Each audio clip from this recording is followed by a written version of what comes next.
Queridos irmãos, irmãs, os nossos votos de muita alegria e honrados pela oportunidade de estarmos reunidos nesta casa espírita, que para mim me sinto em casa porque já acompanhei muitos trabalhos desta casa também online e agora honrado de estarmos juntos fisicamente alguns, ainda virtualmente outros. Neste dia tão especial gostaria de começar relembrando Jesus quando nos disse: eu vim trazer fogo à terra e tenho pressa que ela se incendeie. Vim lançar este fogo à terra, diz Jesus, nos trazendo depois uma passagem da candeia, que aquele que acende a candeia não deixa a candeia escondida, mas vai colocar sobre o candeeiro para poder iluminar não só o recinto, mas aqueles que de alguma maneira se debatem no escuro.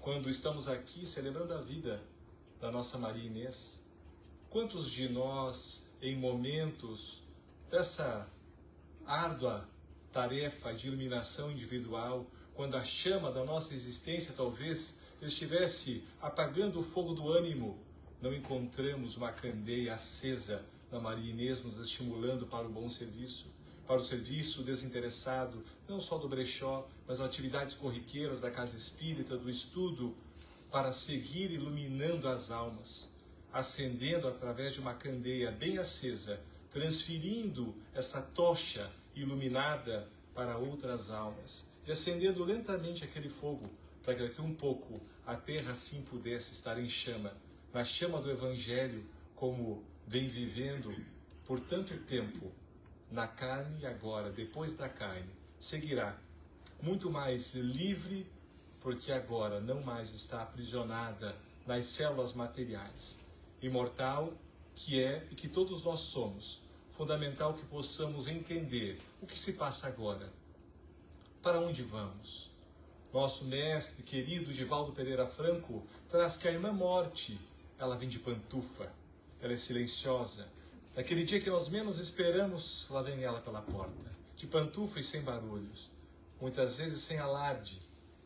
Ela leva a vitalidade do corpo físico, mas todos nós compreendemos que a morte faz parte da vida, e entender a vida é exatamente o que consola a nossa alma. E hoje podemos trazer, sim, as lágrimas da saudade, mas com ela também as lágrimas da alegria de saber que a recepção que acontece do outro lado da vida, na expectativa da sequência dessa existência e de tantas outras, nos faz entender essa complexidade. Da onde vim? Para onde vou? O que faço aqui? Basta para visualizarmos a fragilidade da vida física, para podermos voltar a essas reflexões para as nossas próprias existências, porque nós continuamos na carne. E entender o nosso papel é fundamental para que possamos dar um verdadeiro sentido. Quando Allan Kardec pega em uma pergunta mais profunda sobre o modelo e guia da humanidade, que a resposta dos Espíritos é Jesus, colocando que Ele é aquele que nos guia, que nos dá um sentido, nos orienta o caminho através da sua existência modelar, conseguimos entender que talvez esse possa ser o sentido então da minha existência física, espiritual, mas como dar os passos a imitar as pegadas de uma maneira tão magnífica e brilhosa como foi uma vida crística de Jesus? Talvez ainda não tenha tal magnitude, mas entender o papel dessa imortalidade faz com que nós possamos, em momentos que anteriormente poderíamos estar, não só na tristeza, não só talvez na amargura, mas agora com a alma consolada, porque essa fé inabalável que enfrenta a razão em qualquer época da humanidade, que o Espiritismo nos dá, são exatamente nestes dias de dores, de saudade, de tristeza, talvez de inconformação, se ainda não há bases racionais plenas para nos dar o entendimento do que se passa.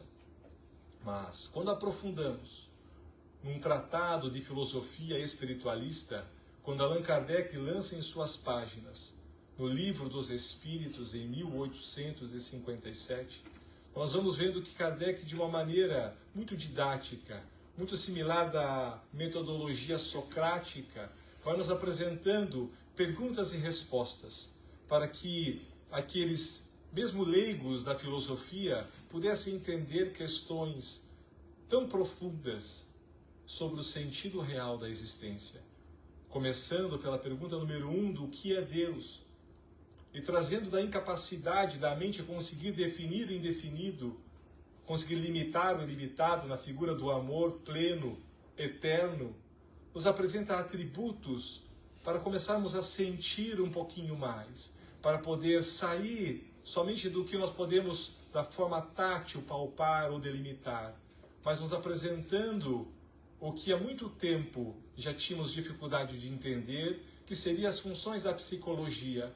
Não a psicologia que nós vimos hoje, somente nas questões para entender os fundamentos de emoções e sentimentos, mas na psicologia para entendermos o estudo profundo da nossa alma e o real sentido, não só dos sentimentos e emoções, mas o que a alma traz em si. Todos nós, quando estamos voltando a uma jornada, podemos pensar que, se não houvesse uma justiça divina, como poderíamos identificar uma razão lógica ou justa quando vimos voltar a um plano terrestre uma criança com múltiplas dificuldades, síndromes, não somente limitações físicas, mas talvez as limitações cognitivas, intelectuais, financeiras e tantas outras dificuldades que vemos no mundo afora. E quando viramos o olhar para um outro lado, um berço magnífico com tantas oportunidades, mas se não bastasse, o Espírito traz consigo as raízes já de virtudes e conquistas que, aos olhos nu, percebemos que a criança está em estágio avançado pela sua comunicação, talvez 3, 4, 5 idiomas, a facilidade com a música, 3, 4, 5 instrumentos, e vai completar apenas 3 anos de idade, 4 anos. Se não começarmos a compreender e começarmos de uma forma racional a pensarmos quais são as razões fundamentais, as bases desses acontecimentos, largaremos questões que poderiam mover a nossa alma para grandes conquistas para o lado. Deixaremos as reflexões como se fosse obra do acaso, porque não temos a coragem de mergulhar em profundidades, pelo medo talvez que algumas respostas poderiam promover no sentido real das nossas vidas. Allan Kardec apresenta ao seu tempo o dogma da reencarnação, apresentando ali para que a razão questionasse sobre o fato reencarnatório. As comunicações que agora se transmitiam de uma maneira constante em território francês, as mesas que começavam a se bater, trazendo comunicações inteligentes, professor Rivaio que se afastava, mas que quando tem um contato pelo convite do seu amigo Fortier, que vê a mesa trazendo alguma comunicação inteligente, dali podemos perceber exatamente o bom senso encarnado quando afirma: não posso acreditar em uma mesa que não tem cérebro ou nervos me trazer uma comunicação inteligente. Mas não é a mesa dita através das batidas. Somos nós, os espíritos que já viveram na Terra.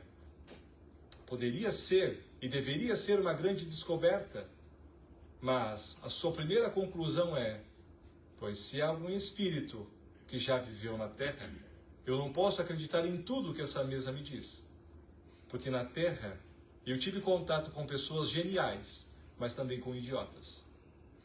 Pois o meu filtro da razão não irá se perder, mesmo que sejamos espíritos se comunicando através de uma mesa.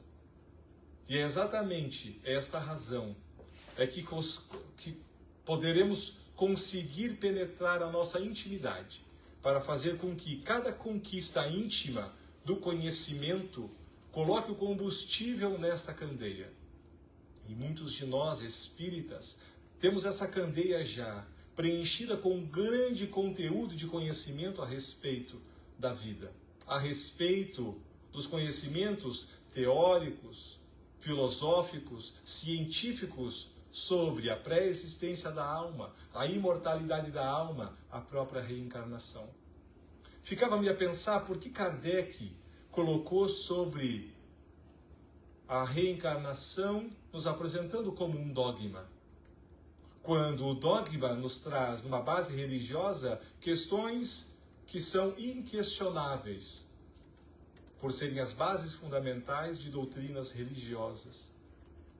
Mas daí penso, que paradoxo, logo Kardec, que era o grande questionador, colocar um ponto para que não pudesse ser questionado, ou estimulando o questionamento do mesmo, para que pudéssemos compreender logo mais sobre as suas comprovações científicas, para determinar que não mais seria um dogma reencarnatório, mas comprovado cientificamente através da imortalidade da alma e as conduções das múltiplas existências que todos nós o temos.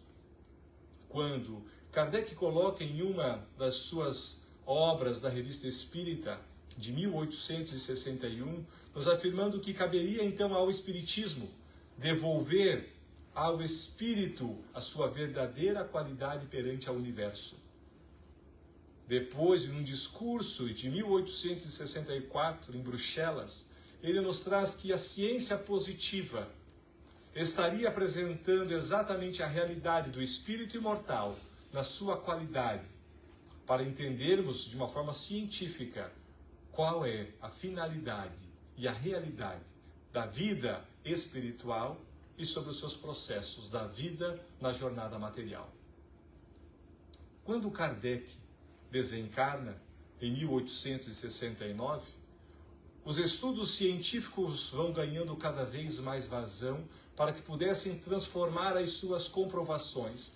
Mas a finalidade dos cientistas adentrarem o campo do espiritismo não estavam fundamentados para trazer sim as comprovações, mas para tentar desmascarar aqueles mistificadores, o que eles intitulavam de précios digitadores, os mágicos, que pudessem ser desmascarados e a farsa pudesse acabar de uma vez. Porque cada vez mais os grupos espíritas aumentavam, os palcos começavam as suas comunicações com o além, e como se algo estivesse saindo do controle. Aqueles que estavam na mesa fria da ciência, da física, da química, da biologia, começavam os estudos mais profundos para poder desmascarar. Já estudiosos de Harvard haviam visitado as irmãs Fox e comprovando ali a realidade da comunicabilidade entre os vivos e os mortos. Mas nada de estudos profundos para saber quem seriam estes mortos e como esse fato se daria. Pois nessa época começam pesquisas valiosas, quando William Crookes começa nos seus artigos dizendo que em uma das suas obras, as primeiras obras que ele tem sobre um artigo científico sobre o tema da imortalidade, ele diz que muitos estão à procura de futilidades. E se deixarmos o tema para tais homens fúteis, poderia somente ter conquistas fúteis, talvez de algo que poderia apresentar alguma seriedade. Mas que no seu primeiro contato não havia encontrado nada profundo que merecesse tanto esforço. Mas ele tem contato depois com um grande médium, chamado Daniel Douglas Home.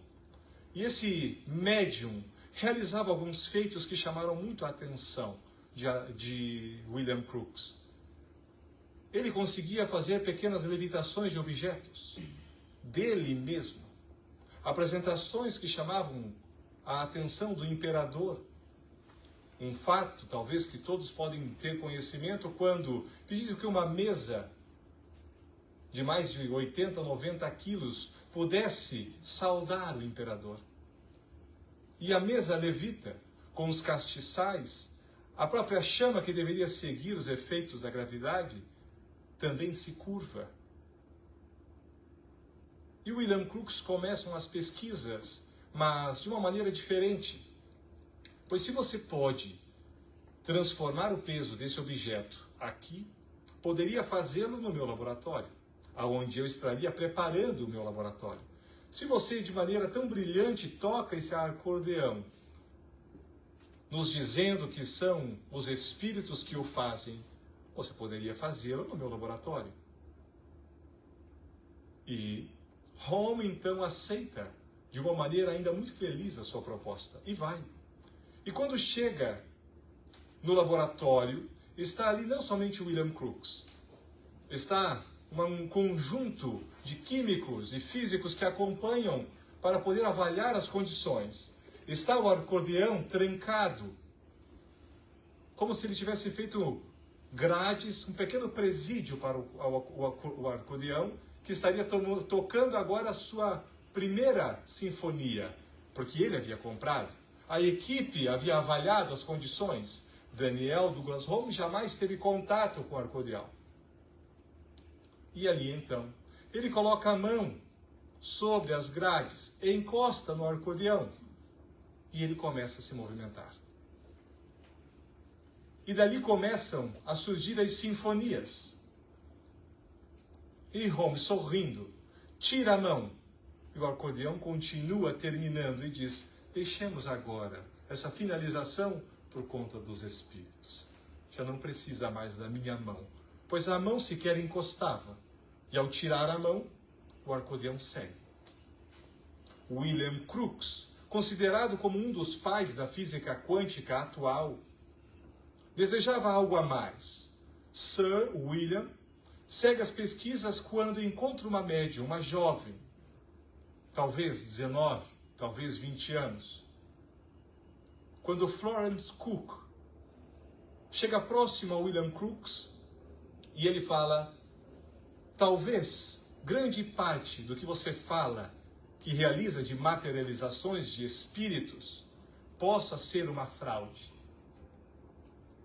E ela, que sofria talvez pelos efeitos mediúnicos, sem tanto conhecimento, dizia a William Crookes: pois então prove que o que eu faço é uma farsa e me leve para a prisão.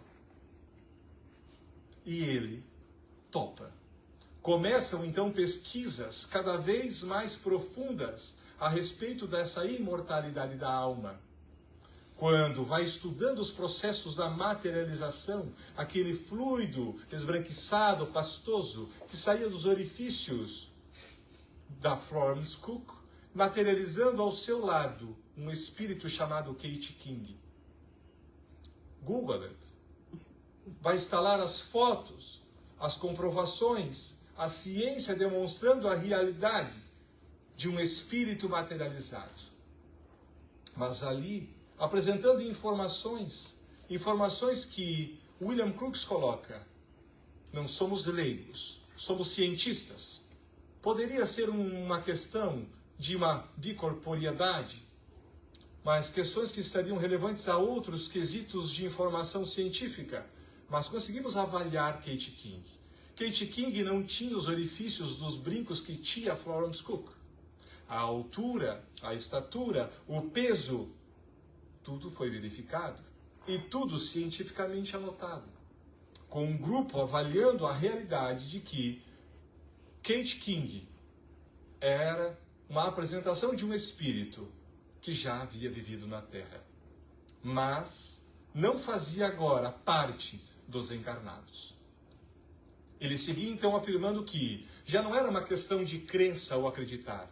Ele sabia da realidade, que a alma era imortal. A alma segue a sua jornada após a morte do corpo físico. Mas essa substância esbranquiçada chamava a atenção também de Alexander Aksakov, um grande cientista que depois poderia trazer o nome de ectoplasma. E o ectoplasma, que eles estavam então estudando sobre os processos de materialização, chama a atenção também de um outro cientista, um prêmio Nobel de Física chamado Charles Richet. Ele estava também estudando para tentar pegar as informações a respeito do surgimento de uma doutrina espírita, mas sem uma realidade de base de grandes cientistas. E sem grandes cientistas, como poderia nascer uma ciência? Charles Richer começa no seu estudo da metapsíquica a dizer que ou seria um processo de telepatia, ou um processo nas suas grandes maiorias de manifestações, efeitos anímicos. Anímicos para que pudesse pegar o animismo da sua inconsciência, mas poder também ter acesso à inconsciência coletiva de outros indivíduos. Em momentos, até então, com a terminologia desconhecida, chamavam de sonambulismo.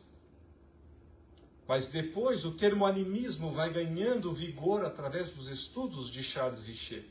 Porque o termo cunhado animismo nós não vamos encontrar na obra kardeciana, tampouco ectoplasma.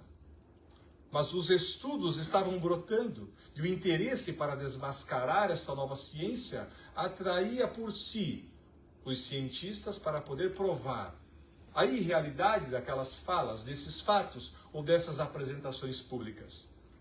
Charles Richer acompanha junto com Gabriel Delany algumas manifestações de materializações de uma médium chamada Eusápia Paladino. E Eusápia também apresentava grandes efeitos de materializações, em processos de concentração, fazendo com que dois rostos, duas faces, pudessem se materializar e conversar com Gabriel Delany e conversar com Charles Richer. Cada um com uma informação.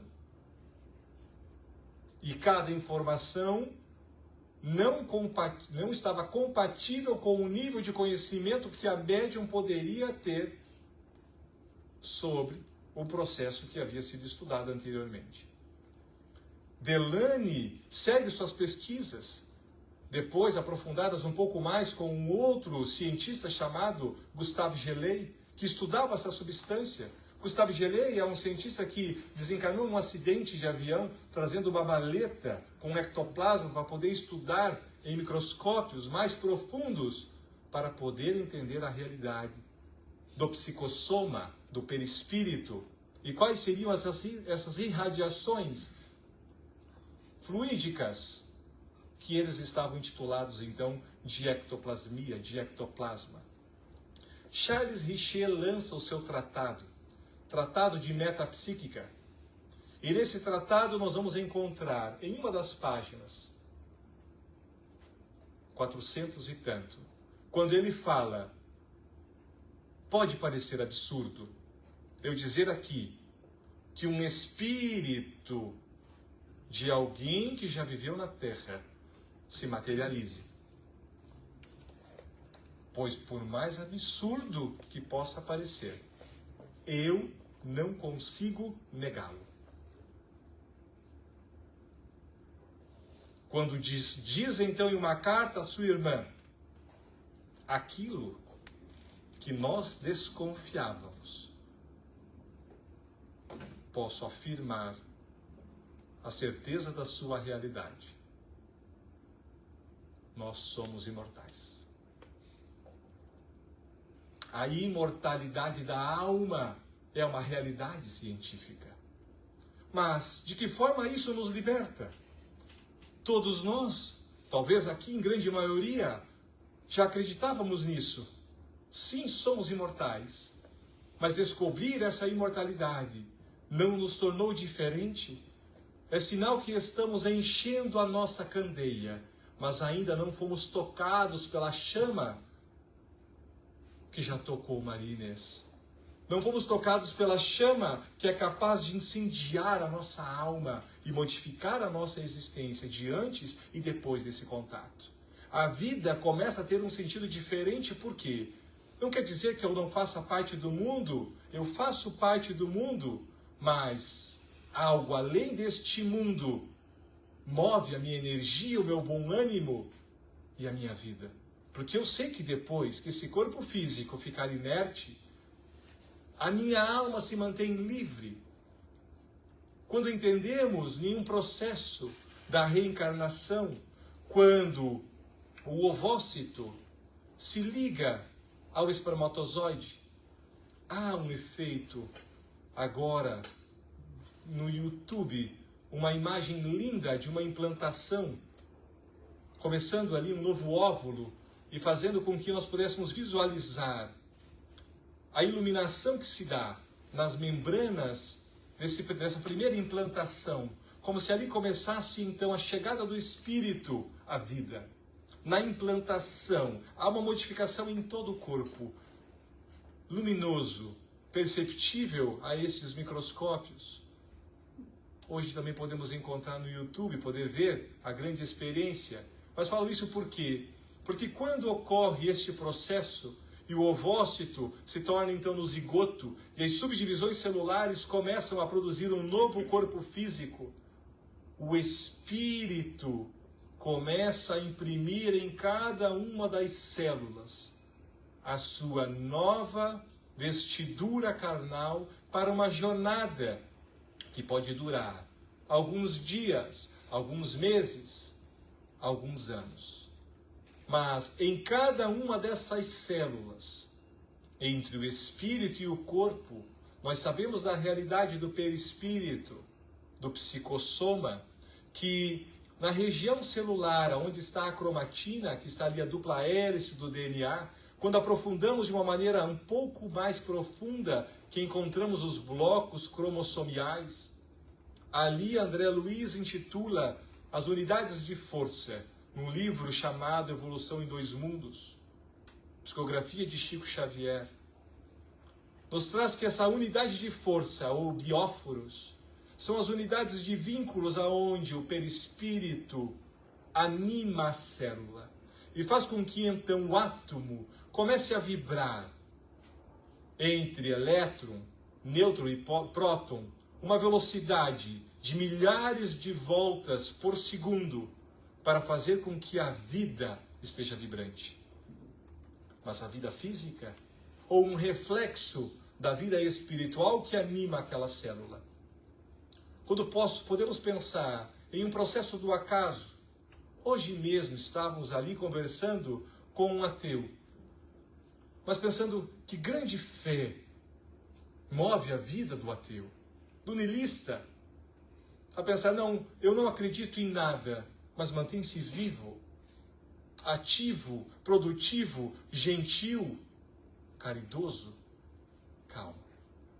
A vida, ela está sendo regida, orquestrada por algumas leis que definam a ética moral. E talvez então podemos entrar em pequenas discussões, não debates, para ter vitoriosos ou convencimento, para que você venha do meu lado. Não, sem interesse.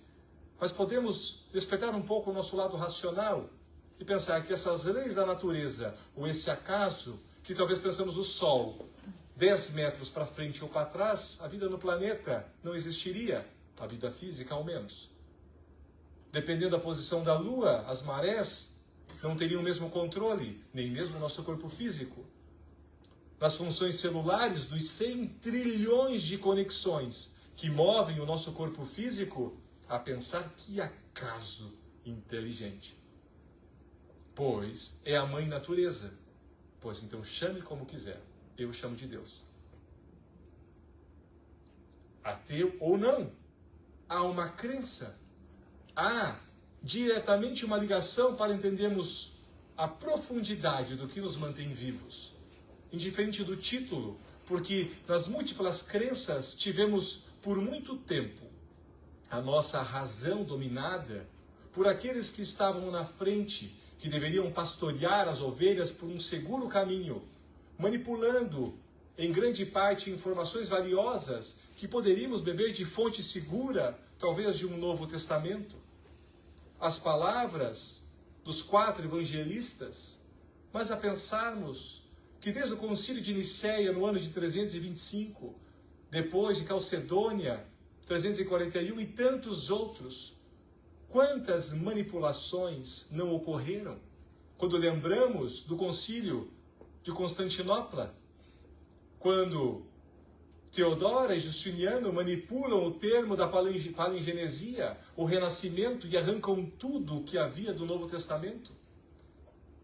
Quando vamos pensando nas manipulações para incluir e embutir uma Santíssima Trindade, o Teódoco, a Virgem Maria, e tentar justificar algo injustificável, aonde a razão não conseguiria mais absorver. E justamente por ser algo tão irracional, para justificar, criamos que para Deus nada é impossível. Mas se há leis que regem o universo, penso que os espíritos elevados são os primeiros seguidores das mesmas leis. Mas estamos falando de Deus, estamos falando do Criador, mas se não entendemos as leis básicas, estamos tentando justificar os nossos erros para parar o nosso raciocínio e não mais entendermos a questão primária de que estamos falando aqui hoje. A questão da espiritualidade, quando Jesus veio nos demonstrar, viver realmente o amor, aprisionado em uma cruz. Algo que me toca muito quando foi entrevistado um jovem, um menino de 8 anos, para poder definir o amor. Ele coloca, o amor é Jesus na cruz. Ele poderia dizer aos pregos que caíssem, mas ele não disse. Isso é amor. E eu vou pensar que profundidade de reflexão é essa? Para que 3 dias depois ele pudesse renascer. Não em um ressurgimento comum, não voltando ao ventre da mãe, como ele havia explicado a Nicodemos, que o que é carne, o que é espírito, mas, mestre, é necessário que o homem volte velho ao ventre da sua mãe?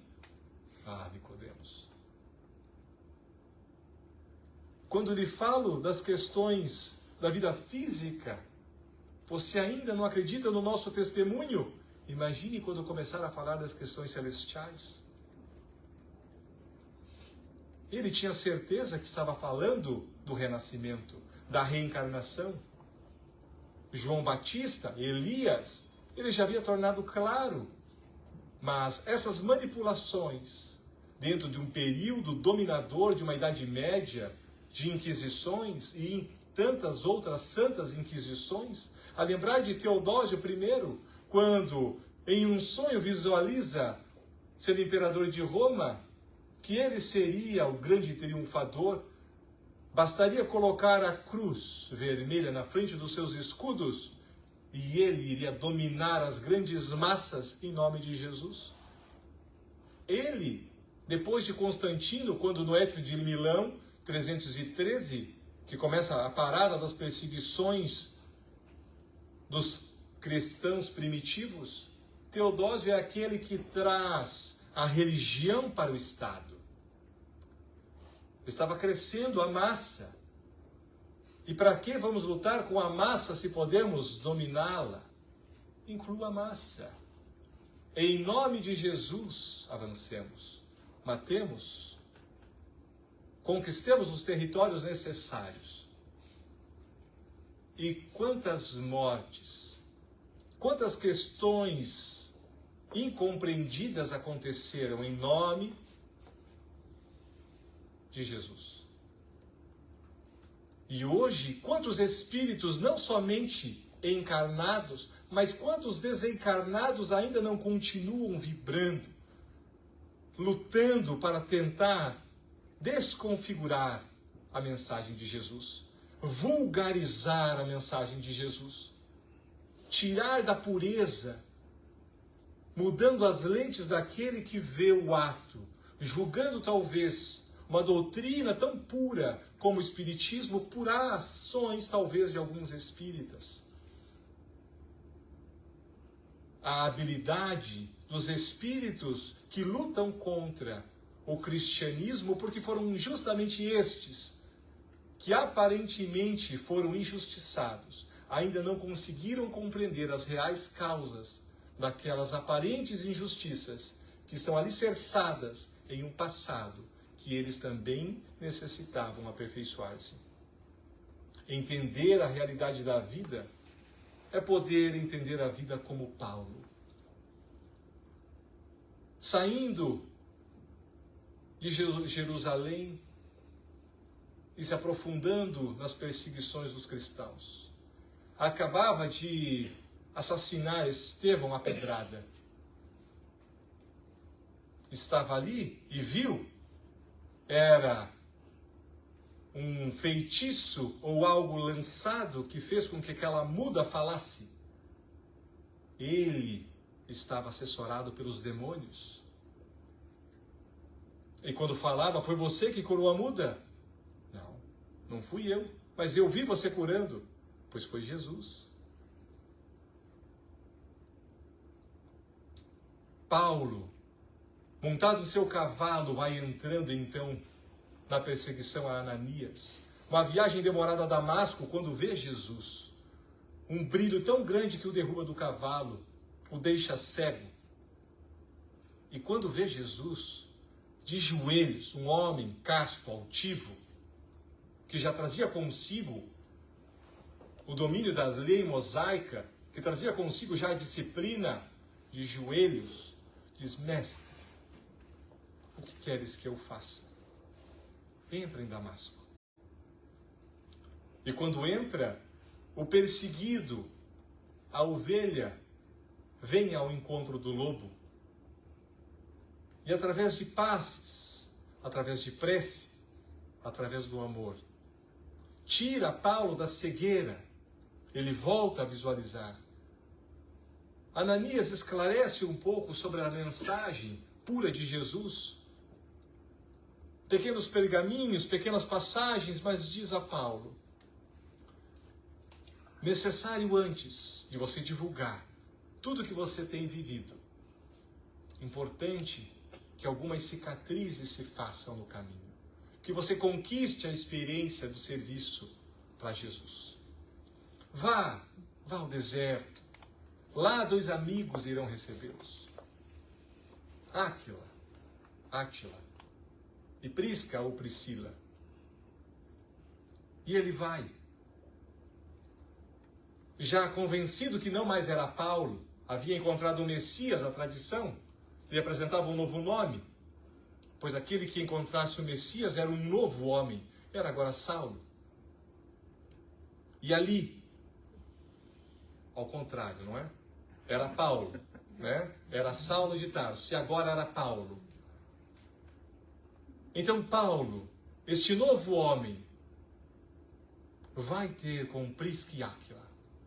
Aprende a mexer com couro, o maquinário, as mãos que não estavam habituados a trabalhar daquela maneira. Encontra naqueles amigos a docilidade que ele não havia encontrado há muito tempo. Pessoas lhe ajudando de uma maneira carinhosa, desinteressadas, doando parte da sua vida ao seu benefício. A casa, os alimentos, o tempo. Vendo muitas vezes as mãos machucadas dos companheiros para lhe ensinar a obra. E alguns anos depois, quase 2, estavam falando a respeito dos seus pais. E nesse momento Priscila fala que certa vez estavam na casa do caminho, escutando uma mensagem, e que eles haviam sido aprisionados. E o pai de Áquila também. O pai de Áquila tinha uma padaria. Nós não tínhamos nada. Mas fomos aprisionados pela acusação de sermos seguidores de Cristo. O pai de Áquila nem seguidor de Cristo era. Mas aprisionado. Nós somos soltos rapidamente. O pai de Áquila vem quase 2 dias depois, alquebrado, com muitas chagas, e não conseguiu suportar a noite, e desencarnou. E nós descobrimos que o mandatário foi exatamente aquele que confiscou os bens do pai de Áquila, porque tinha interesse em sua padaria, e por não conseguir a padaria, mandou aprisioná-lo. Saindo da prisão com os bens confiscados, não suportou, mas não pelos bens, mas pela agressão física. Ah, Paulo, tudo isso aconteceu por um homem que estava mandando, que pudesse aprisionar, assassinar todos aqueles que iam contra a lei mosaica, os seguidores do Cristo. Era um rabino lá de Tarso. Paulo cai de joelhos.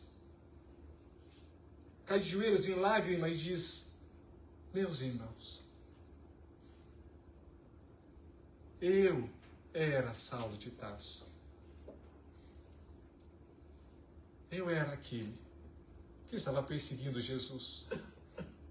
Quando ele termina de falar, os dois estão de joelhos junto com ele.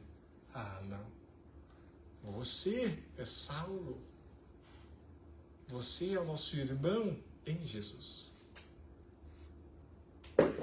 Não houve uma reflexão de pensar, meu Deus, o que esse homem fez? Mas, meu Deus, o que esse homem faz? Levanta, eu te conheço. Você é um irmão que estava adormecido, mas agora está acordado, que estava na escuridão, mas que agora mantém não somente os olhos, mas a mente acesa, defendendo os princípios que iluminam a nossa vida. Quantos de nós não podemos iluminar as almas para realizar como Pedro, quando indo ao templo da oração, seguido de Tiago e de João, encontro um coxo coxo de nascença. Era levado todos os dias, no início do dia, para coletar esmolas para sua existência. Alguns amigos lhe largavam, lhe deixavam à porta do templo. E quando o mendigo lhe estende a mão, diz: dá-me uma esmola. Pedro para. Eu não tenho esmola. Eu não tenho prata, eu não tenho ouro. Mas lhe dou tudo que tenho. Levanta e anda. Em nome de Jesus. E o coxo levanta. Que virtude é essa que desprende de Paulo, que não pode desprender da gente? Quantos de nós estamos transformando o nosso espírito em um espírito virtuoso para poder tirar aqueles que estão paralisados pelo medo, pela ganância, pelo materialismo, pela ignorância, e podemos, através de palavras verdadeiras que vibram na nossa alma, porque é a nossa realidade de conduta e não de fala, poder movimentar as almas e incendiar a terra. Quantas pessoas abnegadas não vivem ao nosso lado, e podemos perceber quando, muitas vezes, a irmã morte vem e arrebata. E pensamos, quanta falta vai fazer? Porque grande parte da minha chama era sustentada por aquela chama que parte, mas não me deixa apagado. Porque foi exatamente essa chama que incendiou a minha candeia e que agora eu tenho o compromisso ético, moral, mas existencial de poder iluminar tantas almas que eu possa encontrar em nome de Jesus. Imensamente grato pela oportunidade de estarmos aqui. E rogo que Papai do Céu, Deus, o psiquismo divino, possa nos envolver a todos. E que de alguma forma possamos não mais titubear quando formos indagados pela incerteza da vida, quando a irmã dor, sofrimento ou insegurança bater à nossa porta, que possamos sorrir na certeza da imortalidade e dizer talvez como a nossa amiga, whatever, que venha, porque eu sei que sou imortal. Muito obrigado.